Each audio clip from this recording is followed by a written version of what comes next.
नमस्कार, आप देख रहे हैं इंडिया डेली और मैं हूं आपके साथ अंजनी कुमार सिंह। प्रयागराज में आस्था का महाकुंभ 13 जनवरी से शुरू हो रहा है और जिसकी सारी तैयारियां पूरी कर ली गई हैं।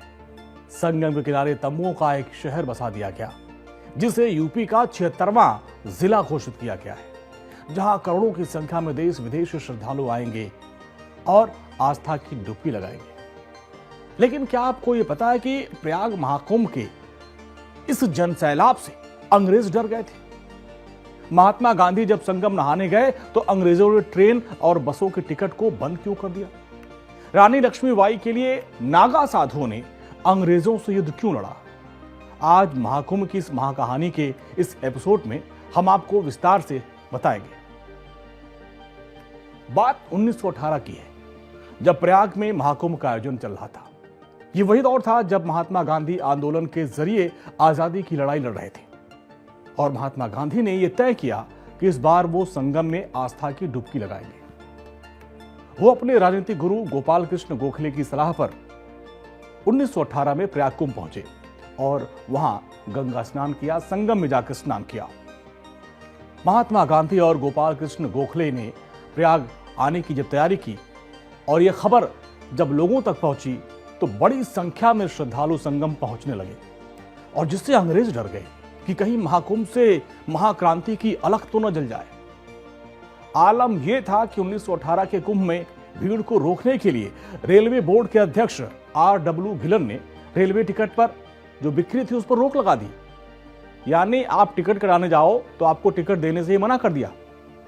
यह आलम हो गया था। साथ साथ बसों के भी टिकट बंद कर दिए गए ताकि बस से भी लोग ना पहुंच पाए। अंग्रेज अफसरों ने खुफिया रिपोर्ट में लिखा कि महात्मा गांधी लगातार लोगों से मिल रहे हैं और अंग्रेजों को डर था कि बापू लोगों से मिलकर एक जनसैलाब खड़ा कर दे और अंग्रेजों की सत्ता को न हिला दे। महात्मा गांधी ने इस यात्रा और इस घटना का जिक्र 10 फरवरी 1921 को फैजाबाद के एक जनसभा में किया, जिसमें उन्होंने इसको विस्तार से बताया कि किस तरीके से अंग्रेज डर गए थे जब वो स्नान करने गए थे संगम में। आंदोलनों और क्रांतिकारियों से परेशान अंग्रेज सरकार ने 1930 में प्रयागराज का कुंभ डरते डरते कराया था। दरअसल गांधी जी ने नमक आंदोलन की शुरुआत की शुरुआत कर दी थी और जिससे अंग्रेज बहुत सतर्क हो गए थे, डर गए थे। उसमें आपने देखा कि जब नमक आंदोलन शुरू किया था तो बड़ी संख्या में लोग उनके पीछे हो गए। इसके बाद प्रयाग में अगला महाकुंभ 1942 में हुआ। भारत छोड़ो आंदोलन के चरम पर होने से अंग्रेजों ने 1942 के कुंभ का आधिकारिक ऐलान ही नहीं किया। रेल और बस के टिकटों पर रोक लगा दी। अंग्रेजों ने बड़ी ही चालाकी से यह खबर फैला दी कि विश्व युद्ध के चलते जापान प्रयागराज में होने वाले इस महाकुंभ के मेले पर बम गिरा सकता है। अंग्रेजों को लगा कि इस तरह की अफवाह उड़ने के बाद जो लोग हैं वो महाकुंभ नहीं जाएंगे। लेकिन कहते हैं ना कि ऐसे हमलों पर, ऐसे धमाकों पर डरने वाले लोग नहीं जो सनातनी हैं। और इसके बावजूद लाखों की संख्या में तीर्थयात्री पहुंचे और महाकुंभ में स्नान किया। महाकुंभ को लेकर अंग्रेजों में बड़ी हैरानी और उत्सुकता और डर था। एक वक्त आया जब महामना मदन मोहन मालवीय के कहने पर 1942 में तत्कालीन वायसराय लॉर्ड लिंथिगो प्रयाग कुंभ पहुंचे।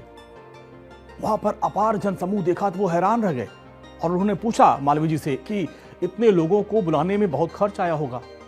तो महामना ने कहा कि सिर्फ 2 पैसे खर्च हुए।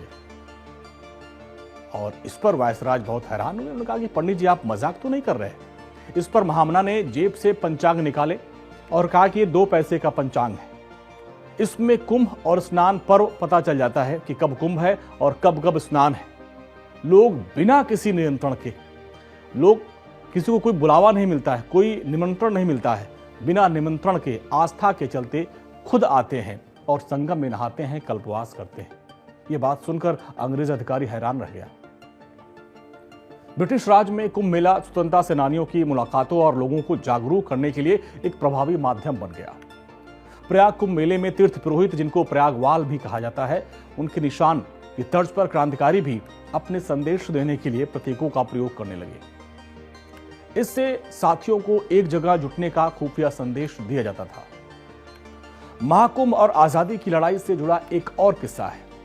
हालांकि इसके पुख्ता प्रमाण नहीं मिलते, लेकिन प्रयाग तीर्थ पुरोहितों के दस्तावेज ये बताते हैं कि झांसी की रानी लक्ष्मीबाई 1857 की क्रांति की रूपरेखा बनाने से पहले संगम नगरी आई थी और वो तीर्थ पुरोहित के यहां ठहरी थी। रानी लक्ष्मीबाई से जुड़ी एक और कहानी है। जब रानी लक्ष्मीबाई ग्वालियर में नागा साधु बाबा गंगादास की बड़ी छावनी पर पहुंची थी, तब 2000 नागा साधुओं ने अंग्रेजों से भीषण युद्ध किया और 745 साधु शहीद हो गए। अब बात आजादी की पहली क्रांति और उसके प्रयाग कुंभ से जुड़े संबंध की। जून 1857, जब पहली क्रांति का संघर्ष चरम पर था, बड़ी संख्या में प्रयागवाल भी विद्रोह में शामिल हुए। इसके बाद इलाहाबाद पहुंचे कर्नल ली ने 15 जून 1857 को संगम के नजदीक उन इलाकों में बम बरसवा दिया जहां प्रयाग वालों की बस्ती थी। माघ मेला का क्षेत्र था जहां टेंट लगे थे। इतना ही नहीं, 1915 में हरिद्वार कुंभ के दौरान भी अंग्रेज गंगा पर बांध बनाने लगे, लेकिन इसको देखकर आंदोलन हो गया। आंदोलन बढ़ा तो अंग्रेजों को अपना फैसला वापस लेना पड़ा। तो ये था महाकुंभ में आस्था के जनसैलाब और महाक्रांति से अंग्रेजों के डरने का किस्सा, जिसने अंग्रेजों की जड़ों को हिलाकर रख दिया। इसलिए कहते हैं कि महाकुंभ एक मेला नहीं, बल्कि यहां मिनी भारत बसता है। तो आज के लिए बस इतना ही। नमस्कार।